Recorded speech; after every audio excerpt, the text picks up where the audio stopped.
So yeah, you use the word ageism. I don't know if that's how you want to name it, but uh, I did see the topic. I did see the LinkedIn post you made because you talked about too old to hire or something. But I think they're related, right? You're too old to hire. Ageism, as I understand it, because I looked it up, just not presuming I knew exactly what it meant, but it's not necessarily just avoiding the hiring of older people because of their age. Some companies are doing ageism backwards and like, I'm not hiring any young people, not anymore. They don't know what they're doing. They're too immature. Yeah. So ageism in the context of this discussion and the article I dropped yesterday on LinkedIn for the purposes of our discussion, and you can take it any way you want to go with well, it. I like the ageism because I like the way you frame it, where you're not leading with the negative of old. Old is very subjective. But ageism, I think, frames it in a way that, of course, we have ageism. There's always ageism going on, right? Yeah. That's, and what I think I want to hear more, what you do with that, or where we could take that. But yeah, tell me about ageism and career hiring. Well, I talked to well, first of all, I'm going to be 62 in a month, a little over a month, and you're late 50s. 58, yeah. 58. Yeah. Yeah. So I mean, we're in that group that supposedly gets discriminated against. I mean, we're both entrepreneurs, and I joke with people, I've been unhireable for 25 years. But not because I'm old, just because I don't want to work for anybody else. But nor do you. But well, I'm not employable. I mean, the fact of the matter is that's I say that about myself all the time. Yeah. And it's in jest, but it's also true, right? Yeah, exactly. Which is by design and it's by default. It's both. Yeah. And I think that, so I think, and the reason I mentioned that is for anybody listening. So we're not talking from outside of this world looking in, we're in it, right? We're in it. And so, and a lot of people that I talk to, and I'm sure it's the case with you as well, are also in this age group. And I guess you could probably go 45 or 50 to 70, but the other thing that keeps happening is with medical advancement and longevity tools and technologies, 60, when my dad was 60, that's kind of probably 70 now, maybe even 75, and no question, it's at least 10 years. And it's interesting how, at least in the career landscape, the hiring, firing, negotiating, interviewing landscape, things catch up. Things are true today and they become implemented 10 years from now, 5 years from now, and I think that's true of any, it's true of the internet. It's true of many technologies. These things, they pop up and we don't recognize them for 5 or 10 years. So I think that there are probably a lot of 75-year-olds walking around. Hell, how old's our president? Isn't he 80 something? Oh boy, please. Let's just stay on topic on this one, because there is an example of somebody that should not be in the position he's in. That is not a young man's. I agree. I say an elder man's position. But look at how vibrant Trump is as well. So my point is, it's not a specific number that should determine whether someone's hireable or not. Couldn't agree with you more. Right. I don't think there are a lot of people out there that would argue that point, because that's a logical thing to say. And I basically, I was thinking about this because I talk to a lot of people that are candidates who tell me, I think I'm being discriminated against because people aren't setting up interviews for me, and I'm perfectly qualified for the job. But what's happening is, I think, in the minds of the human resources people and the hiring managers, some of whom are older themselves, right? Why would I not want to at least consider? Why would I not want to at least investigate someone who on paper seems to have all the things that I need, but I see when they went to college and I know they're 62 years old, so I'm not going to talk to them. Well, what are we hiring? Are you lifting heavy weights? Are you doing physical work? Or could you use wisdom? Could you use experience? I think you could use all those things, but you don't need it 40 hours a week.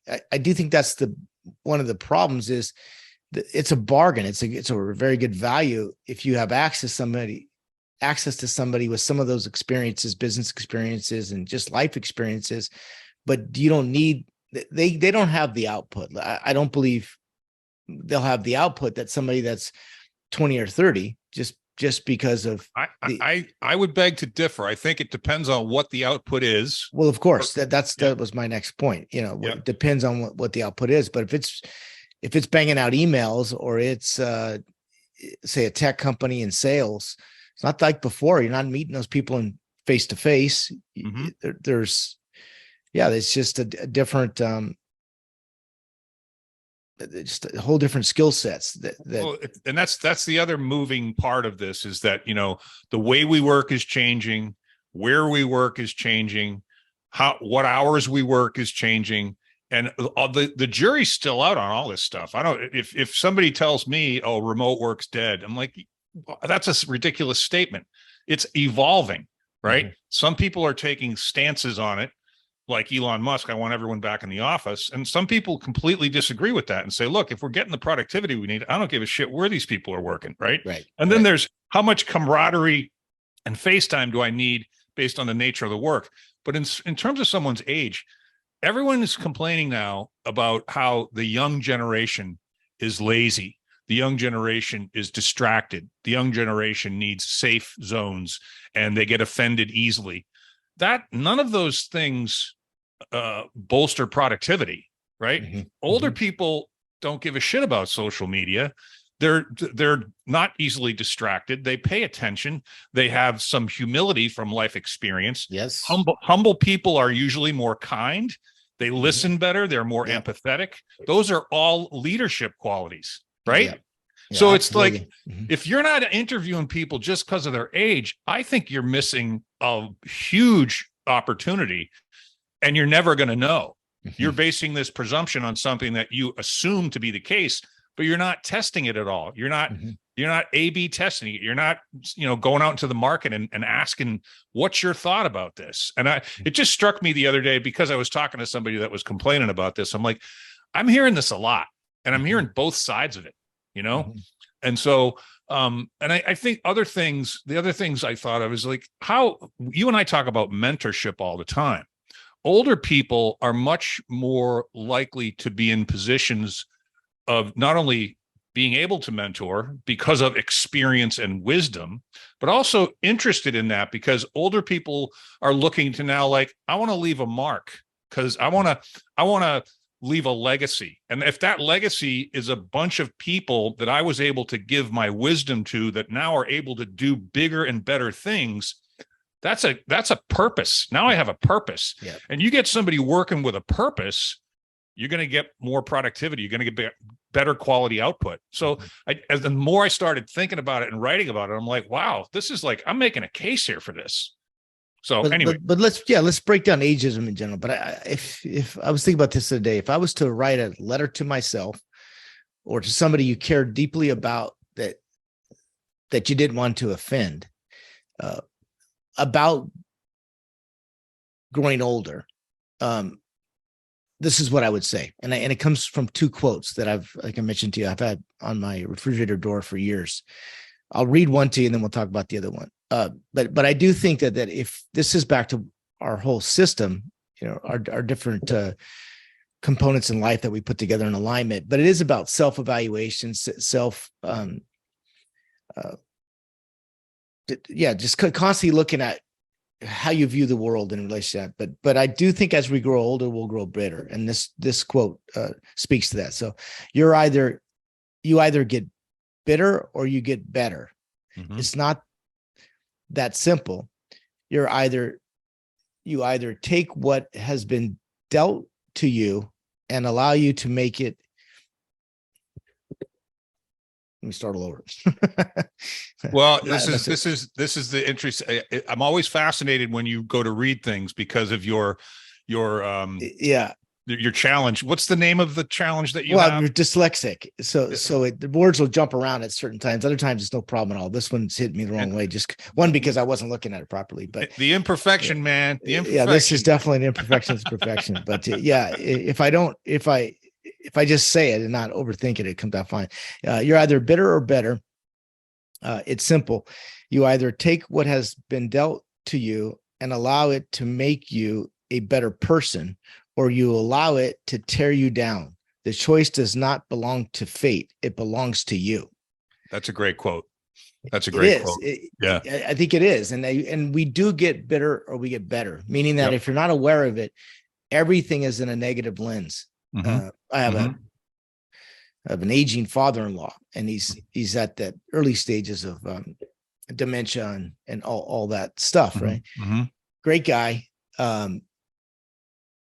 successful career-wise. He was a volunteer police officer, very involved in the Catholic Church, gives a lot.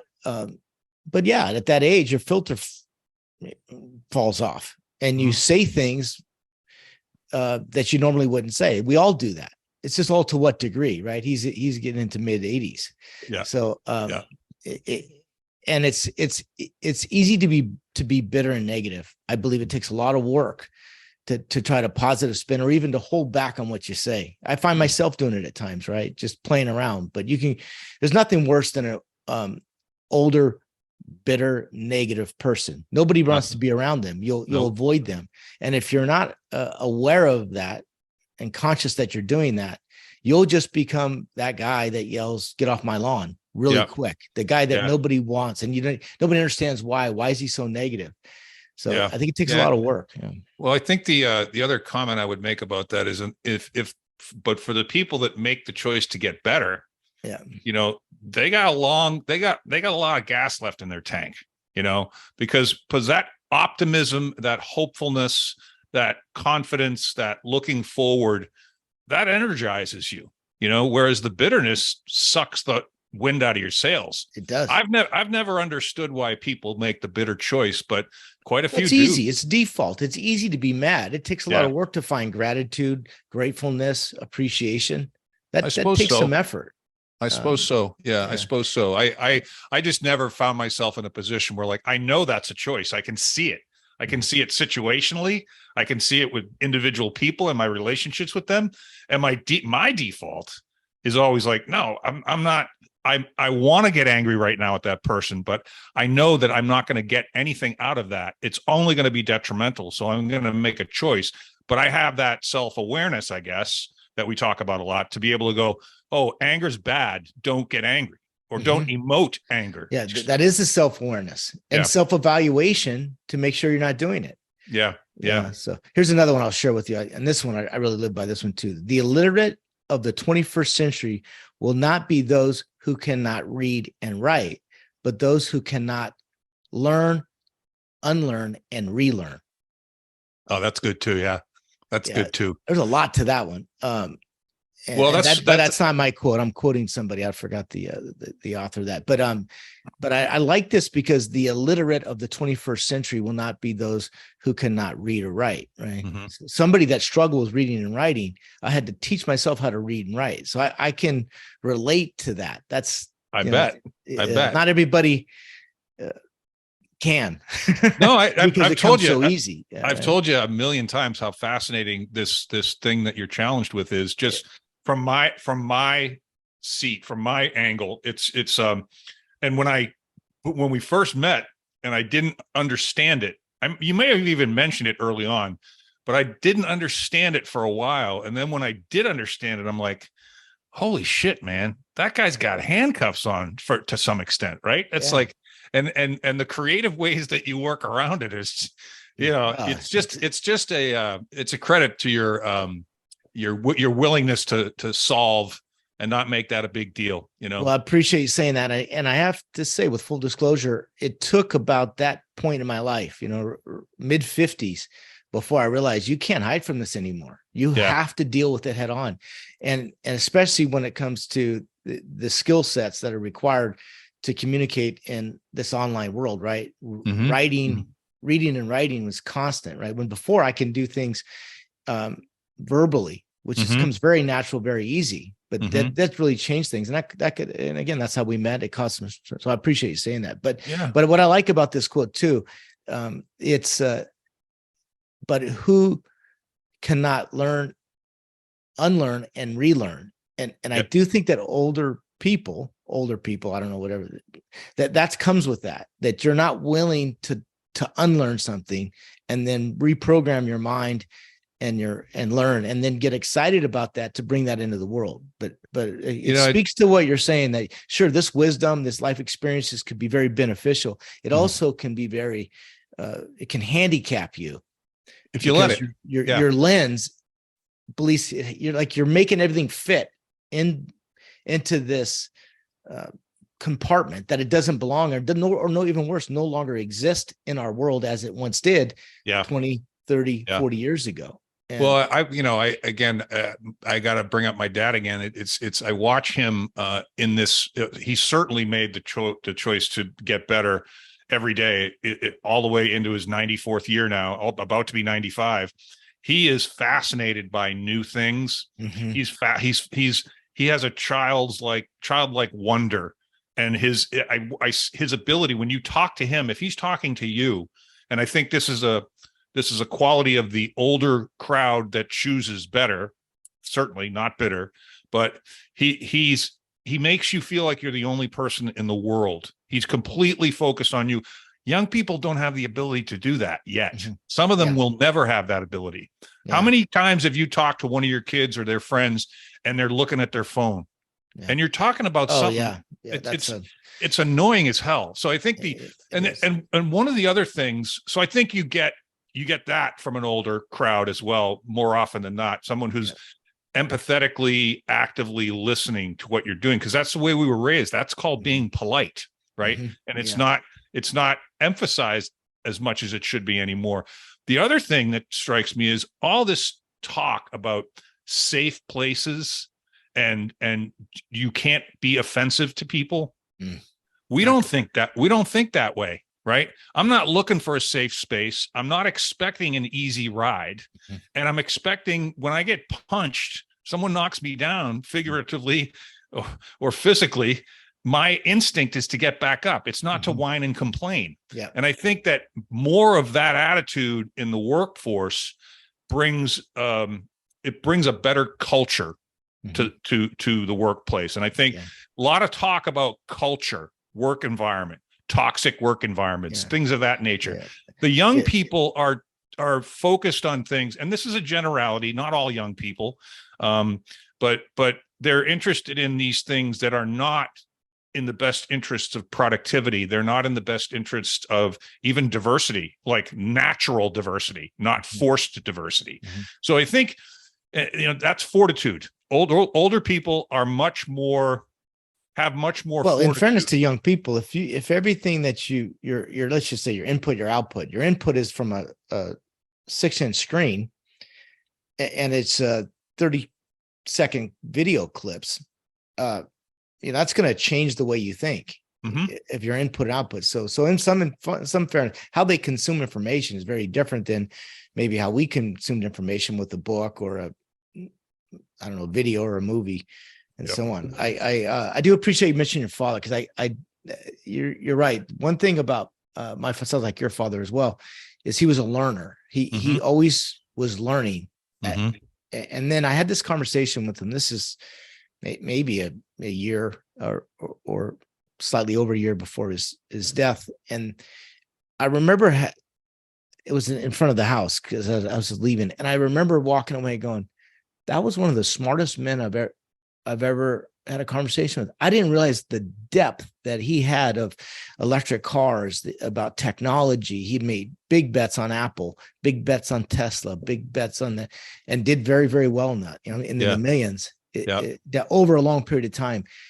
And his due diligence of understanding these companies, understanding these technologies was unbelievably articulate. He was very articulate, but also right on. And that's how he was able to multiply his investments. And again, in all fairness to young people, I'm not casting aspersions about young people. I know some very, very smart, very hardworking, strong young people.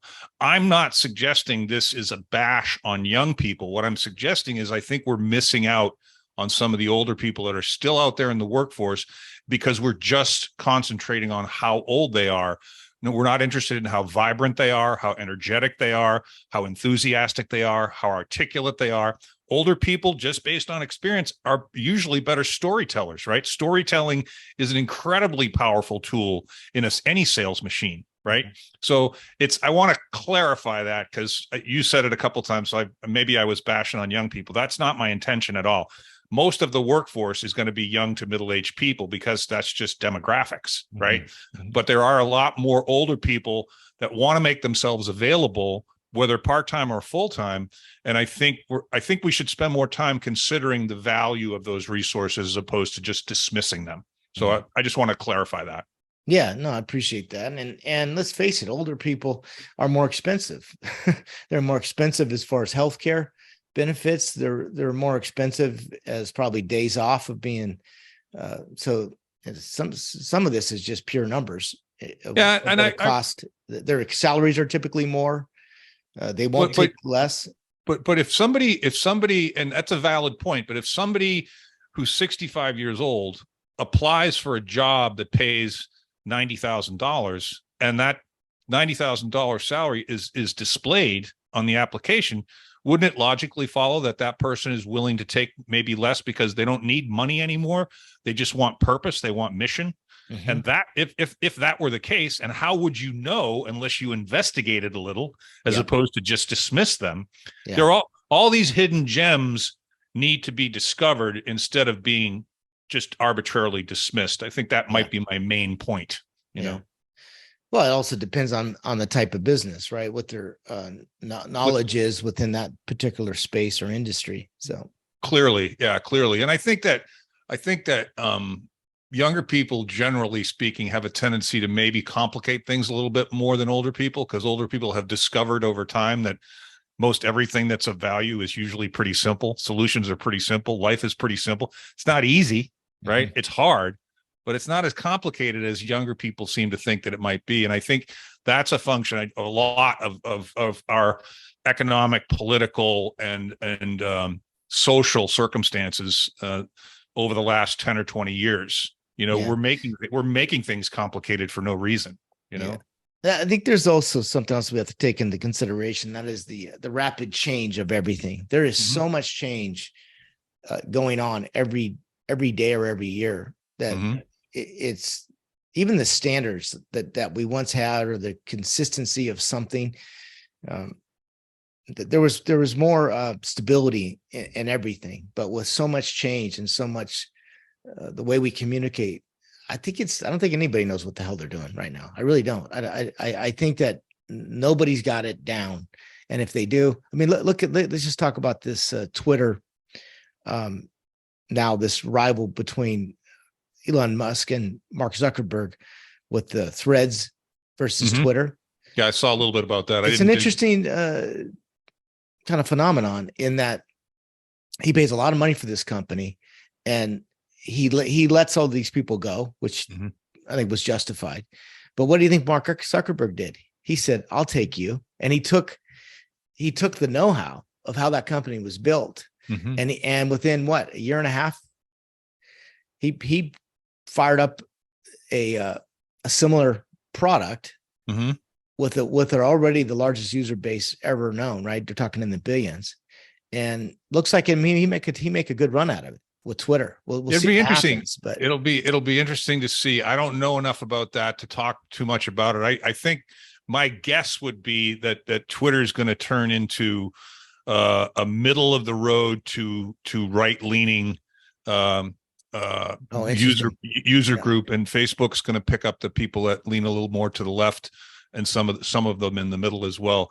Because it's like we say, well, these things shouldn't be political. Well, you know, what's not political anymore? You know, everything's political. Baseball's political, for Christ's sake, you know? Yeah. So that's a problem. But yeah, no, that's going to be interesting to watch. I tend to look and read and watch almost anything that Elon Musk is doing. I find him to be fascinating. I just find him to be fascinating. I'd love his opinion on ageism. That'd be really interesting, you know? Yeah. So, but yeah, that's going to be probably another year or two before we really know what's happening with that, I would imagine. How about this ruling from this Supreme Court? No, it wasn't Supreme Court. It was a judge that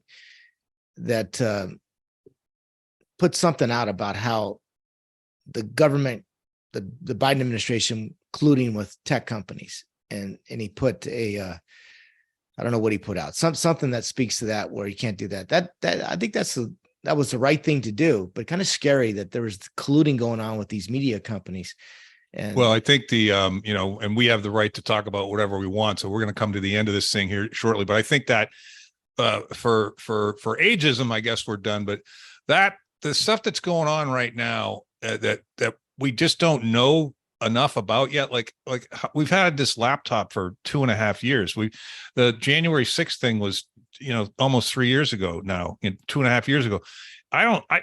For me, when something bad happens or something interesting happens or something, usually bad, and it's like, how come we can't at least get to the evidence within a couple of weeks or a couple of months? Why does it take 2 years and 3 years and 4 years? To me, that's just an implication that somebody's hiding something, right? But even after those 2-3 years, nothing ever comes of it. Nothing ever goes happens anywhere. I'm talking on both sides of the. Yeah, there's no accountability. There's no accountability, and I think that I'm sneaking it in, but I think older people are going to have a tendency to be more personally accountable because they've learned that that's what life is, right? To your point about your dyslexia, I got to a point where in 50, 55 years old, I can't hide from this anymore, right? No. I can't hide. Why? I can't hide from this anymore.